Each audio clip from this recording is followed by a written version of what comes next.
Hi friends, welcome back to our channel. 5ാം ക്ലാസ്സിലെ എല്ലാ കൂട്ടുകാർക്കും പുതിയൊരു വീഡിയോയിലേക്ക് സ്വാഗതം. ഇന്ന് നമ്മൾ നോക്കാൻ പോകുന്നത് സമഗ്ര പ്ലസിൻ്റെ ആനുവൽ എക്സാമിനേഷൻ സാമ്പിൾ ക്വസ്റ്റ്യൻ പേപ്പറും അതിൻ്റെ ആൻസേഴ്സുമാണ്. ഓക്കെ, മാത്സ് ആണ്. നമ്മൾ ഓൾറെഡി മലയാളം മീഡിയം അപ്ലോഡ് ചെയ്തിട്ടുണ്ട്. ഇത് ഇംഗ്ലീഷ് മീഡിയമാണ്. അപ്പോൾ മലയാളം മീഡിയം ആവശ്യമായിട്ടുള്ള കൂട്ടുകാർ തീർച്ചയായിട്ടും പോയി കാണാം.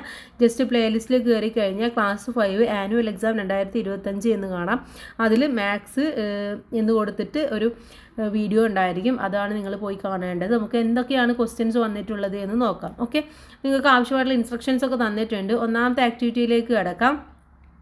In the following rectangle, some squares of side 1 cm each are arranged. എന്താണ് പറഞ്ഞിട്ടുള്ളത്? ഇവിടെ 1 സെൻറ്റിമീറ്റർ വശമുള്ള കുറച്ച് സ്ക്വയേഴ്സ് ആണ് കൊടുത്തിട്ടുള്ളത്. അതിൽ നിന്ന് ഒരു ചതുരമാണ് ഇവിടെ തന്നിട്ടുള്ളത്. ഓക്കെ, 1 സെൻറ്റിമീറ്റർ ഉള്ള സ്ക്വയേഴ്സ് ഉള്ള ഒരു ചതുരം. ഇനി ചോദ്യം, how many squares with side of 1 centimetre can be arranged inside this rectangle. അപ്പോൾ ഈ റെക്റ്റാങ്കിളിൽ ഇതേപോലെ 1 സെൻറ്റിമീറ്റർ ഉള്ള എത്ര സമചതുരങ്ങൾ സ്ക്വയേഴ്സ് ഉണ്ടാക്കാൻ പറ്റും എന്നാണ് ചോദിച്ചിട്ടുള്ളത്. അപ്പോൾ എത്ര എണ്ണം ഉണ്ടാക്കാൻ പറ്റും കൂട്ടുകാരെ? നമ്മളിവിടെ നോക്കേണ്ടത് എന്താണ്?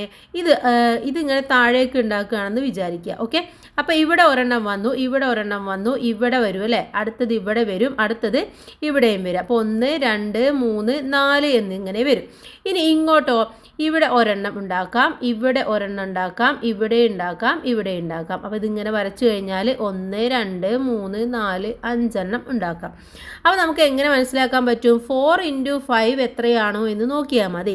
എത്രയാണ്? 20. അപ്പോൾ ആകെ 20 സ്ക്വയേഴ്സാണ് നമുക്ക് ഇതിൽ നിന്നും ഉണ്ടാക്കാൻ വേണ്ടി പറ്റുന്നത്. ഇനി what is the area of this rectangle? ഈ റെക്റ്റാങ്കിളിൻ്റെ ഏരിയ എത്രയായിരിക്കും? 20 സെൻറ്റിമീറ്റർ സ്ക്വയർ ആയിരിക്കും അല്ലേ? 20 സെൻറ്റിമീറ്റർ സ്ക്വയർ ആയിരിക്കും. ഇനി അടുത്തത്, what are the lengths of the side of the rectangle? ഈ റെക്റ്റാങ്കിളിൻ്റെ സൈഡ്സ് എത്രയായിരിക്കും? ഈ സൈഡ് എന്ന് പറയുന്നത് എത്രയായിരിക്കും? 4 സെൻറ്റിമീറ്റർ ആയിരിക്കും. ഇത് 1 സെൻറ്റിമീറ്റർ, 2 3 4. ഇങ്ങോട്ടോ 5 സെൻറ്റിമീറ്റർ ആയിരിക്കും. അപ്പോൾ ഏതൊക്കെയാണ്? ഒന്ന് 4 സെൻറ്റിമീറ്ററും മറ്റൊന്ന് 5 സെൻറ്റിമീറ്ററും ആയിരിക്കും. ഇനി what is the perimeter of the rectangle? ഈ റെക്റ്റാങ്കിളിൻ്റെ പെരിമീറ്റർ എത്രയായിരിക്കും എന്നാണ് ചോദിച്ചിട്ടുള്ളത്. എത്രയായിരിക്കാം കൂട്ടുകാരെ ഇതിൻ്റെ പെരിമീറ്റർ എന്ന് പറയുന്നത്? നമുക്ക് വളരെ ഈസി ആയിട്ട് കണ്ടുപിടിക്കാൻ വേണ്ടി പറ്റും അല്ലേ? 2 × 5 അഥവാ എന്താണ്? നീളം ഇൻറ്റു വീതി, അഥവാ നീളം 2 വീതിയും 2 ആയിട്ട് നമ്മൾ നോക്കണം. അപ്പോൾ 2 നീളം എന്ന് പറയുന്നത് എത്രയാണ്? വീതി എന്ന് പറയുന്നത് 5 ആണ്. അപ്പോൾ 2 × 5 + 2 × 4 നോക്കിയാൽ മതി. എത്രയാണ്? 10 + 4 8 ആണ്. എത്രയാണ്? 80 സെൻറ്റിമീറ്റർ ആയിരിക്കും. ഓക്കെ, വളരെ ഈസി ആയിട്ട് നിങ്ങൾക്ക് മനസ്സിലാക്കാൻ വേണ്ടി പറ്റുന്നതാണ്. ഇനി അടുത്ത ചോദ്യം നോക്കാം. നമുക്ക് അടുത്ത ക്വസ്റ്റ്യനിലേക്ക് മൂവ് ചെയ്യാം. Second activity, find the remainder when the number of 3624 is divided by the numbers is given below. അഥവാ 3624 എന്ന ഒരു നമ്പറിനെ താഴെ കൊടുത്തിട്ടുള്ള സംഖ്യ കൊണ്ട് ഹരിക്കുമ്പോഴുള്ള മിച്ചം കണ്ടുപിടിക്കാനാണ് പറഞ്ഞിട്ടുള്ളത്. എത്രയായിരിക്കും കൂട്ടുകാരെ മിച്ചമായിട്ട് വരുന്നത്? ഇവിടെ what is the remainder when divided by 10? 10 കൊണ്ട് റിമൈൻഡ് ചെയ്യുമ്പോൾ എത്രയാണ്? 10 കൊണ്ട് ഡിവൈഡ് ചെയ്യുമ്പോൾ അതിൻ്റെ റിമൈൻഡർ എന്ന് പറയുന്നത് 4 ആണ്. Then next, what is the remainder when divided by 5? 5 കൊണ്ട് റിമൈൻഡ് ചെയ്യുമ്പോഴും 4 ആയിരിക്കും. What is the remainder when divided by 2? 2 കൊണ്ട് ഡിവൈഡ് ചെയ്യുമ്പോൾ 0 ആയിട്ട് വരും. What is the remainder when divided by 4? 4 കൊണ്ട് ഡിവൈഡ് ചെയ്യുമ്പോഴും 0 ആവും. What is the remainder when divided by 100? 100 കൊണ്ട് ഡിവൈഡ് ചെയ്യുമ്പോൾ 24 ആയിരിക്കും. ഓക്കെ, അപ്പോൾ നിങ്ങൾ ഡിവൈഡ് ചെയ്ത് നോക്കണം. Next, draw A rectangle with area 12 square centimetres and perimeter 40 centimetre ആയിരിക്കും. അഥവാ പെരിമീറ്റർ 40യും റെക്റ്റാങ്കിള് എന്താണ്? റെക്റ്റാങ്കിള് 12 സ്ക്വയറും അതുപോലെ തന്നെ പെരിമീറ്റർ 14 സെൻറ്റിമീറ്ററുമുള്ള ഒരു ചതുരം വരക്കാനാണ് നമ്മളുടെ അടുത്ത് പറഞ്ഞിട്ടുള്ളത്. അപ്പോൾ ഇത് വരക്കുമ്പോൾ നമ്മൾ എന്താണ് ശ്രദ്ധിക്കേണ്ടത് കൂട്ടുകാരെ? ഇവിടെ തന്നിട്ടുള്ള അളവുകളെ വെച്ച് നമുക്ക് അതിൻ്റെ ഓരോ വശവും നമ്മൾ കണ്ടുപിടിക്കണം. അപ്പോൾ ഓരോ വശവും കണ്ടുപിടിക്കണമെങ്കിൽ നമുക്ക് ആദ്യം എന്ത് മനസ്സിലാക്കണം? അപ്പോൾ നമുക്ക് ഏരിയ തന്നിട്ടുണ്ട്. ഏരിയയിൽ നിന്നും കണ്ടുപിടിക്കാവുന്നതാണ്. ഏരിയ എന്ന് പറയുന്നത് 12 ആണ് അല്ലേ? 12 ആണ് ഏരിയ എന്ന് പറയുന്നത്. അപ്പോൾ 12 കിട്ടണമെങ്കിൽ നമുക്ക് ഏതൊക്കെ 2 സംഖ്യകൾ തമ്മിൽ ഗുണിക്കണം? 4 അല്ലേ? 4 × 3 എന്ന് പറയുന്നത് എന്താണ്? 12 ആണ്.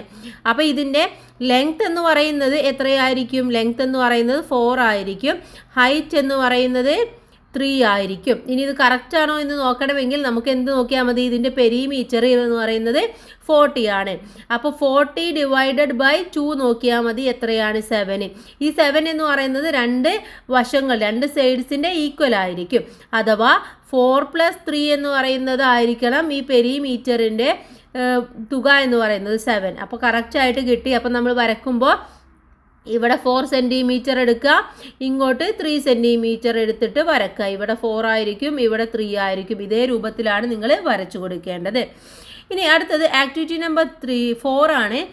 If 125 into 8 equal to 1000, when what is 125 into 24? എന്താണ്? 125 ഇൻറ്റു 8 എന്ന് പറയുന്നത് 1000 ആണെങ്കിൽ അവിടെ 125 ഇൻറ്റു 24 എന്ന് പറയുന്നത് എത്രയാണെന്നാണ് നമ്മളുടെ അടുത്ത് ചോദിച്ചിട്ടുള്ളത്. എത്രയായിരിക്കാം കൂട്ടുകാരെ? നമുക്കൊന്ന് ചെയ്തു നോക്കാം. ഓക്കെ, അപ്പോൾ ഇവിടെ നമ്മൾ മനസ്സിലാക്കേണ്ടത് എന്താണ്? ഇവിടെ ഒന്ന് എന്ന് പറയുന്നത് 125 ഇൻറ്റു 8 ആണ്, അടുത്തത് 125 ഇൻറ്റു 24 ആണ് അല്ലേ? അപ്പോൾ ഏകദേശം രണ്ടും തമ്മിലുള്ള വ്യത്യാസം എന്ന് പറയുന്നത് എന്താണ്? എങ്ങനെയാണ്? 24 കിട്ടണമെങ്കിൽ നമുക്ക് എന്ത് ചെയ്താൽ മതി? 24 കിട്ടണമെങ്കിൽ 8 ഇൻറ്റു 3 ആണ് 24 എന്ന് പറയുന്നത്. ഓക്കെ, ഇവിടെ ഓൾറെഡി നമ്മൾ 8 നോക്കിയിട്ടുണ്ട്. ഇനി നമുക്ക് എന്ത് നോക്കിയാൽ മതി? 3യും കൂടെ നോക്കിയാൽ മതി. അഥവാ 125 ഇൻറ്റു 8 ഇൻറ്റു 3 നോക്കിയാൽ മതി. എത്രയാണ്? നമുക്കിതിൽ ആൻസർ പറഞ്ഞിട്ടുണ്ട്. 125 ഇൻറ്റു 8 എന്ന് പറയുന്നത് 1000 ആണെന്ന് പറഞ്ഞിട്ടുണ്ട്. അപ്പോൾ 1000 ഇൻറ്റു 3 നോക്കിയാൽ മതി. എത്രയാണ്? 3000 എന്ന് ഉത്തരം കിട്ടും. ഇനി if 900 divided by 3 equal to 300, then what is the 300 divided by 15 എന്നാണ് ചോദിച്ചിട്ടുള്ളത്. അപ്പോൾ ഇവിടെ നമ്മൾ നോക്കേണ്ടത് ഇതിൽ നിന്നും എത്രയാണ്? 300 ഡിവൈഡഡ് ബൈ 5 എന്ന് പറയുന്നത് എത്രയാണ്? 60 ആണ്. ഇനി ഇവിടെ ഈ 3 കിട്ടുന്നത് 5 ഇൻറ്റു 3 ആണല്ലേ? സോറി, 3 ഇൻറ്റു 5 ആണ് 15 എന്ന് പറയുന്നത്. അപ്പോൾ നമുക്ക് എന്ത് ചെയ്താൽ മതി? ഇതിൻ്റെ കൂടെ 5 ഡിവൈഡ് ചെയ്താൽ മതി. അപ്പോൾ 16 എന്ന് ഉത്തരം കിട്ടുന്നതാണ്. ഇനി അടുത്തത് 90 biscuit are to be distributed among 50 children. How many biscuits should be given to each children to ensure that the division is the same? അഥവാ 90 ബിസ്ക്കറ്റ് 15 കുട്ടികൾക്ക് വീതിക്കണം. വീതം ഒരുപോലെ ആകാൻ ഓരോരുത്തർക്കും എത്ര ബിസ്ക്കറ്റ് കൊടുക്കണം എന്നാണ് ചോദിച്ചിട്ടുള്ളത്. എത്രയായിരിക്കാം ബിസ്ക്കറ്റ് കൊടുക്കേണ്ടത് കൂട്ടുകാരെ? എത്രയാണ്? വളരെ ഈസി ആയിട്ട് ചെയ്യാവുന്നത് അല്ലേ? 90 ബിസ്ക്കറ്റ് ആണുള്ളത്, അത് 50 സ്റ്റുഡൻസിനാണ്. അപ്പോൾ 90 ഡിവൈഡഡ് ബൈ 15 എത്രയാണ്? 6 ആണ് കൊടുക്കേണ്ടത്. ഇനി അടുത്ത നമുക്ക് അഞ്ചാമത്തെ പ്രവർത്തനമാണ് നോക്കാനുള്ളത്. If the length of your desk is 1 centimetre and 90 centimetre, sorry 1 metre and 90 centimetre. എന്താണ് പറഞ്ഞിട്ടുള്ളത്? ഒരു ഡെസ്കിൻ്റെ നീളം എന്ന് പറയുന്നത് 1 മീറ്ററും 90 സെൻറ്റിമീറ്ററും ആണ്. Then right the length of the desk as A fraction. അപ്പോൾ ഇതിനെ നമ്മൾ എന്ത് ചെയ്യണം? ആദ്യം ഫ്രാക്ഷൻ ആക്കി എഴുതാനാണ് പറഞ്ഞിട്ടുള്ളത്. എങ്ങനെ ഫ്രാക്ഷൻ ആക്കി എഴുതാൻ വേണ്ടി പറ്റും നമുക്ക്? 190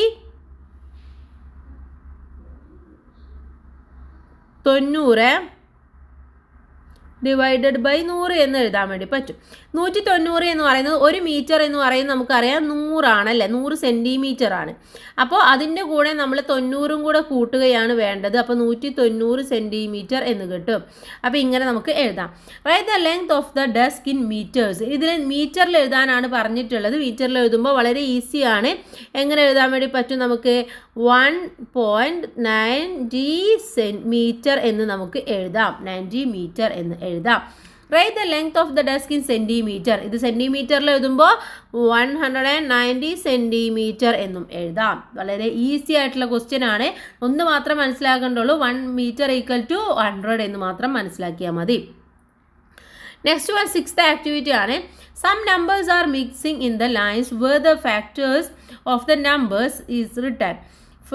ഫിൽ ഇൻ ദ മിസ്സിംഗ് പാർട്ട്. ഇതിലെ മിസ്സിംഗ് പാർട്സ് എഴുതി കൊടുക്കാനാണ് പറഞ്ഞിട്ടുള്ളത്. അപ്പോൾ ഇവിടെ കുറച്ച് കാര്യങ്ങളൊക്കെ മിസ്സാണ്. അത് അതിൻ്റേതായ രീതിയിൽ നമുക്കൊന്ന് എഴുതി കൊടുക്കണം. ഇവിടെ 440 ഈക്വൽ ടു 7 ഇൻറ്റു 60 എന്നുള്ളതാണ്. ഇനി 7 ഇൻറ്റു 6 ഇൻറ്റു പിന്നെ എന്താണ് വരിക? ഇവിടെ 60 എന്നുള്ളതാണ്. അതിനെ 10 ആക്കിയിട്ട് നമുക്ക് എഴുതി കൊടുക്കാം. ദെൻ 7 ഇൻറ്റു പിന്നെ ഡാഷ് 3 ഇൻറ്റു ഡാഷ് 5 എന്നാണ്. അപ്പോൾ അവിടെ എന്താണ് 7 ഇൻറ്റു 2 ഇൻറ്റു 3 ഇൻറ്റു 2 ഇൻറ്റു 5 എന്നായിട്ട് മാറും. ദെൻ 105 ഈക്വൽ ടു 5 ഇൻറ്റു 21 എന്നതാണ്. ഇനി 5 ഇൻറ്റു 3 എന്നതാണ് ഇവിടെ ഉള്ളത്. 21 കിട്ടണമെങ്കിൽ നമുക്ക് 3യുടെ കൂടെ ഏത് മൾട്ടിപ്ലിക്കേഷൻ വേണം? 7 ആണ് വേണ്ടത്. 3 ഇൻറ്റു 7 എന്ന് പറയുന്നത് 20 ആണ്. Then what is 420 divided by 105 എന്നാണ്. എത്ര ആവശ്യം പോകും? 2 ആണ്. അപ്പോൾ അവിടെ നിങ്ങൾ ചെയ്ത് നോക്കിയാൽ നിങ്ങൾക്ക് 2 എന്ന് ഉത്തരം കിട്ടും. Next 7th activity. The graph below shows the unit electricity used by a household over a 6-month period. 6 മാസം ഒരു വീട്ടിൽ ഉപയോഗിച്ച ഒരു ഇലക്ട്രിസിറ്റിയുടെ യൂസേജ് ആണ് അവിടെ ഗ്രാഫിൽ കാണിച്ചിട്ടുള്ളത്. അതിനെ ബേസ് ചെയ്തിട്ടുള്ള ക്വസ്റ്റ്യൻസ് ആണ്. അപ്പോൾ നമുക്ക് ഓരോ ക്വസ്റ്റ്യൻസ് ആയിട്ട് നോക്കാം. ഫസ്റ്റ് ക്വസ്റ്റ്യൻ എന്ന് പറയുന്നത് okay, then in which month was the maximum electricity used? ഏത് മാസമാണ് ഏറ്റവും മാക്സിമം ഉപയോഗിച്ചിട്ടുള്ളത്? ഏപ്രിലാണല്ലേ. അപ്പോൾ അവിടെ ഏപ്രിൽ എന്ന് എഴുതി കൊടുക്കുക. ഏപ്രിലാണ്. In which month was in the minimum ഉപയോഗിച്ചിട്ടുള്ളത് ഏതാണ്? ഇവിടെ നോക്കൂ, ജൂണിലാണ്. അപ്പോൾ അവിടെ ജൂൺ എന്ന് എഴുതി കൊടുക്കുക. Then see in which months did the same amount of electricity get used? ഏത് മാസത്തിലാണ് രണ്ടും സെയിം ആയിട്ട് ഉപയോഗിച്ചിട്ടുള്ളത്? കൂട്ടുകാർ നോക്കൂ, ഒന്ന് മെയ്യിലും മറ്റൊന്ന് മാർച്ചിലുമാണ്. അപ്പോൾ അവിടെ മെയ് മാർച്ച് എന്ന് കൊടുക്കുക. May and March. Then what is the amount of electricity used in February? ഫെബ്രുവരിയിൽ എത്രയാണ് ഉപയോഗിച്ചിട്ടുള്ളത്? 150 യൂണിറ്റ് ആണ്. ഓക്കെ, 150 യൂണിറ്റ് ആണ്. What is the difference in the amount of electricity used in January and June? ജൂണിലും ജാനുവരിയിലും എത്രയാണ് ഡിഫറൻസ് ഉള്ളത്? അപ്പോൾ ജൂണിൽ നോക്കൂ, ജൂണിൽ 50 ആണുള്ളത്, ജാനുവരിയിൽ എത്രയാണുള്ളത്? 100 ആണ്. അപ്പോൾ 100 ഡിവൈഡഡ് ബൈ 50 എന്ന് പറയുന്നത് എത്രയാണ്? 50 യൂണിറ്റ്സ് ആണ് ഡിഫറൻസ് ഉള്ളത്. ഓക്കെ, അപ്പോൾ ഇത്രയുമാണ് നമ്മുടെ ഈ ഒരു ക്വസ്റ്റ്യൻ പേപ്പർ എന്ന് പറയുന്നത്. എല്ലാ ക്വസ്റ്റ്യൻസും നമ്മൾ നോക്കി. അപ്പോൾ എല്ലാ കൂട്ടുകാരും മോഡൽ പേപ്പേഴ്സൊക്കെ നോക്കുക, നന്നായിട്ട് റെഫർ ചെയ്യുക. മാത്സ് ആണ്, നന്നായിട്ട് ചെയ്ത് പഠിക്കുക. എല്ലാവർക്കും നല്ല മാർക്ക് തന്നെ സ്കോർ ചെയ്യാൻ വേണ്ടി കഴിയട്ടെ. Thanks for watching.